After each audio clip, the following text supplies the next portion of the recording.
नमस्कार, welcome to career 247। मैं हूं प्रशांत धवन और इस वीडियो में हम बात करने वाले हैं एक बहुत ही इंटरेस्टिंग टॉपिक के बारे में। आज के समय आप देखोगे इस टॉपिक पर बहुत आर्टिकल पब्लिश हो रहे हैं। भारत में मैं पहली बार देख रहा हूं अब जियो पॉलिटिक्स, इंटरनेशनल रिलेशंस, इस पर ना अब डोमेस्टिक पॉलिटिक्स का भी इंपैक्ट आना स्टार्ट हो गया है, क्योंकि लोग अवेयर हैं। एक टाइम पे लोगों को पता नहीं था कि हो क्या रहा है, मगर आज के समय आप अगर देखो तो भारत की एक ऑपोजिशन पार्टी है, कांग्रेस पार्टी, इन्होंने ये सवाल रेज किया है कि रशिया ने एक फाइटर जेट इंजन डील कर ली है पाकिस्तान के साथ। ये ऑब्वियसली इससे क्वेश्चन रेज होते हैं कि हमारे रिलेशंस क्या रशिया के साथ खराब हो रहे हैं। और यहां पे आप देख पाओगे ये है वो इंजन जिसको लेकर ये सारी कंट्रोवर्सी आज के समय बनी हुई है, द RD-93MA इंजन। ना जयराम रमेश भारत में इससे पहले आप अगर देखें तो यूनियन मिनिस्टर रह चुके हैं ड्यूरिंग द यूपीए गवर्नमेंट। इन्होंने ये बात बोली है कि जो RD-93MA इंजन डील है रशिया पाकिस्तान के बीच में, इससे बिल्कुल कंसर्न्स खड़े होते हैं कि क्या इंडिया रशिया रिलेशंस क्या अब खराब हो रहे हैं, क्या रशिया पाकिस्तान की हेल्प कर रहा है। आप देखोगे कई इंडियन न्यूज आउटलेट्स ने ये आर्टिकल पब्लिश किए हैं। द न्यू इंडियन एक्सप्रेस का ये आर्टिकल आपको दिखा रहा हूं मैं। Congress says Modi's diplomacy failed as Russia supplies engines for Pakistan JF-17 fighter jets. और अगेन ये एक और आर्टिकल आप देख पाओगे इंडिया.com का, Russia supplies JF-17 jets to Pakistan despite India strong protest. Moscow ये सब क्यों कर रहा है? इंडिया JF-17 थंडर को एक पोटेंशियल थ्रेट की तरह देखता है, क्योंकि जैसे आप लोग जानते हैं JF-17 थंडर ये एक चाइनीज मेड फाइटर जेट है, जो ये थोड़ा बहुत पाकिस्तान में भी असेंबल कर लेते हैं। और पाकिस्तान की जो एयरफोर्स है आज के समय वो F-16 के अलावा JF-17 थंडर पे काफी रिलाई करती है अपने डिफेंस के लिए। और यहाँ पे आप देख पाओगे ये ट्वीट है जयराम रमेश साहब द्वारा। ये यहाँ पर कह रहे हैं कि गवर्नमेंट को एक्सप्लेन करना होगा कि जो ये RD-93MA इंजन्स हैं ये पाकिस्तान को क्यों दिए गए हैं Chinese made JF-17 fighter jets के अंडर। यहाँ पे इन्होंने पूरा ये सवाल यहाँ पे रेस किया है कि the government owes the nation an explanation as to why long time and trusted partner like Russia is now providing military support to Pakistan even as India continues to purchase S-400 missile systems and negotiates Su-57 stealth fighter jets from Moscow. तो ये कह रहे हैं एक तरफ तो हम Su-57 fighter jet की बात कर रहे हैं कि हम हो सकता है कि रशिया से परचेज करें, दूसरी तरफ ये न्यूज भी आ रही है how can we allow this.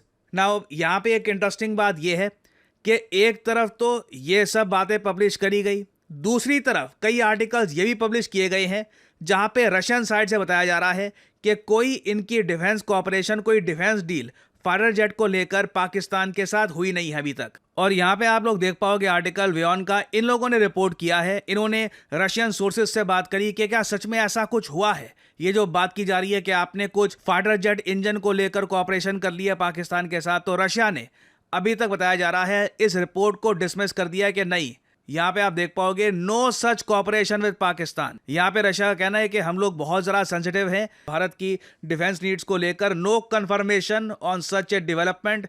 ये एक इलॉजिकल लग रहा है for serious and professional observers who trace big deals ahead between Russia and India. यहाँ पे एक बात ये भी बोली जा रही है इनके द्वारा कि व्लादिमीर पुतिन सिंस दिसंबर महीने में भारत में आएंगे, तो उससे पहले ये न्यूज़ हो सकता है कि प्लान करी गई हो। ये न्यूज़ वैसे आप अगर ओरिजिनली देखोगे ना तो ट्विटर से आई थी, वहां पर कुछ पाकिस्तानी हैंडल्स थे, उन्होंने खूब इस पर पब्लिश करना स्टार्ट कर दिया। और फिर अब इंडियन न्यूज आउटलेट्स ने भी सीधा सीधा ऐसी हेडलाइन छापनी स्टार्ट कर दी कि रशिया बिट्रेड इंडिया, रशिया ने भारत को क्या धोखा दे दिया है। मॉस्को ने रिजेक्ट कर दी न्यू दिल्ली की रिक्वेस्ट और ये सप्लाई करेंगे RD-93MA इंजन्स टू पाकिस्तान। और इसी को लेकर आप अगर देखो तो मॉस्को ने साफ साफ बोल दिया है कि कोई फाइटर जेट इंजन ये पाकिस्तान को सप्लाई नहीं कर रहे। अब क्वेश्चन यहाँ पे आपके माइंड में ये आएगा कि फिर ये सारी न्यूज़ ये आई कहाँ से होगी। और जो ये इंजन है, पहली बात, पहले हमको ये बात बताइए, जो ये इंजन है RD-93MA, क्या ये रशियन इंजन है? और दूसरी बात, क्या ये इंजन JF-17 थंडर में फिट होता भी है? क्या ये इसके लिए यूजफुल भी है? Well, let me clear that. जब एक टाइम पर USSR नाम का देश हुआ करता था, USSR जब टूटा उसके बाद ही रशियन फेडरेशन सामने आया। USSR के ज़माने में एक फाइटर जेट इंजन बनाया गया था क्लिमोव के नाम से, क्लिमोव RD-33। इसके बाद में बहुत सारे वेरिएंट बनाए गए। ये जो बाय द वे जो इंजन है ना क्लिमोव RD-33, ये हम MiG-21 में यूज़ करते हैं। उसके अलावा कई और फाइटर जेट्स में यूज़ करते हैं। इंडिया खुद क्लेमोव RD-33 के वेरिएंट भारत में बनाता है। हिंदुस्तान एरोनॉटिक्स लिमिटेड और क्लेमोव, ये दो कंपनियां हैं दुनिया में जो ये इंजन बनाती है ना। इसके बहुत सारे वेरिएंट आते हैं। एक है RD-93। जो RD-93 वेरिएंट है इस इंजन का, ये बिल्कुल JF-17 थंडर फाइटर जेट में भी यूज हो सकता है ना। हुआ यहाँ पर क्या है इन द पास्ट कि चाइना ने काफ़ी बार ये फाइटर जेट इंजन्स रशिया से परचेज किए हैं, और ऑब्वियसली सिंस हमें पता है ये JF-17 थंडर में यूज होता है, चाइना ने ये fighter jet engines JF-17 thunder में भी डाले हैं। अब क्या क्वेश्चन यहाँ पर ये आता है कि क्या चाइना के जो ये रशियन फाइटर जेट इंजन वाले जो ये JF-17 थंडर थे, क्या चाइना ने यही JF-17 थंडर्स पाकिस्तान को दिए हैं? और अगर दिए हैं तो क्या हम कह सकते हैं कि रशिया ने यहाँ पर सीधा पाकिस्तान की हेल्प कर दी है? क्योंकि उनके पर्सपेक्टिव से आप अगर देखो तो वो लोग सीधा फाइटर जेट इंजन बेच रहे होंगे चाइना को, और चाइना ने फिर बाद में जो ये JF-17 थंडर है ये दे दिया है पाकिस्तान को। क्योंकि ये बात तो अभी तक रशियन सोर्सेज से क्लियर कर दी जा रही है कि इन्होंने डायरेक्टली कोई फाइटर जेट इंजन पाकिस्तान को दिया नहीं है, और ना कोई इनके प्लान्स हैं कि कोई फाइटर जेट इंजन की डील ये पाकिस्तान के साथ करेंगे। बट अगेन ये चीज़ देखकर पर्सनली आप अगर मुझसे पूछे, अच्छा लग रहा है कि हम लोग अब ये जो टॉपिक है ना इन पर भी डिबेट कर रहे हैं इंटरनली। पॉलिटिकल पार्टीज एक दूसरे पर अकाउंटेबिलिटी लाने की कोशिश कर रही हैं कि जो fighter jet engines Pakistan use कर रहा है वो भी इंडिया के फ्रेंडली कंट्री से नहीं आने चाहिए। क्योंकि देखो, अगर मान लो हाइपोथेटिकली स्पीकिंग, अभी कंफर्म तो ये बात कहीं से है नहीं, मान लीजिए कल को पाकिस्तान रशिया कोई ऐसी डील कर भी लेते हैं फ्यूचर में, एक सिनेरियो की हम बात कर रहे हैं जो अभी तक हुआ नहीं है, बट मान लो कभी ऐसा होता है, उस केस में ये पाकिस्तान की बहुत बड़ी जीत होगी, डिप्लोमेटिक जीत होगी। क्योंकि ऑलरेडी ये F-16 फाइटर जेट इनके पास है, US मेड, US से इनको दुनिया भर का और सपोर्ट मिल रहा है। हो सकता है ये अपना एक पोर्ट भी US को दे दे फॉर अ मिलिट्री बेस, और साथ ही साथ रशिया से अगर ये फाइटर जेट इंजन भी प्रोक्योर कर लेते हैं तो कहीं ना कहीं एक क्वेश्चन तो आता है कि what is Indian diplomacy doing right now, how can we allow this. हालांकि अभी ऐसा कुछ हुआ नहीं है, लगता नहीं है कि ऐसा कुछ ऑफिशियली हो चुका है, बट हमें इस बात का ध्यान रखना होगा कि सिंस हम रशिया से आज भी ऑयल परचेज कर रहे हैं, रशिया के साथ जो टाइम टेस्टेड फ्रेंडशिप है हमारी, हम उसको आज भी सपोर्ट कर रहे हैं। रशिया को भी इंश्योर करना होगा कि फ्यूचर में कभी भी ऐसी कोई मिलिट्री डील ये पाकिस्तान के साथ ना करे। तभी इंडिया की जो पार्टनरशिप है विद रशिया, ये एक ट्रूली स्ट्रेटेजिक पार्टनरशिप रहेगी ना। ये कर पाना काफ़ी ट्रिकी होगा क्योंकि रशिया भी कॉन्स्टेंटली नए बायर्स ढूंढ रहा है अपने डिफेंस इक्विपमेंट की, और पाकिस्तान एक बहुत बड़ा बायर। आप टेक्निकली सोच कर देखो, दुनिया में ज़्यादा देश है नहीं जो अपने डिफेंस बजट पर 10-15 बिलियन डॉलर खर्चते हैं, बहुत कम कंट्रीज़ हैं। और पाकिस्तान अपना जो मिलिट्री हार्डवेयर है ये परचेज करता है टर्की से, ये परचेज करता है चाइना से। तो रशियंस हो सकता है फ्यूचर में एक बार को देखे कि ये एक ऐसा कंट्री है, हम इनको अभी तक कुछ बड़ा एक डिफेंस इक्विपमेंट बेच नहीं पाए। तो अगर एक प्योर मार्केट पर्सपेक्टिव से मैं बात करूं तो रशियंस तो ऑब्वियसली वो तो एक बायर ढूंढेंगे।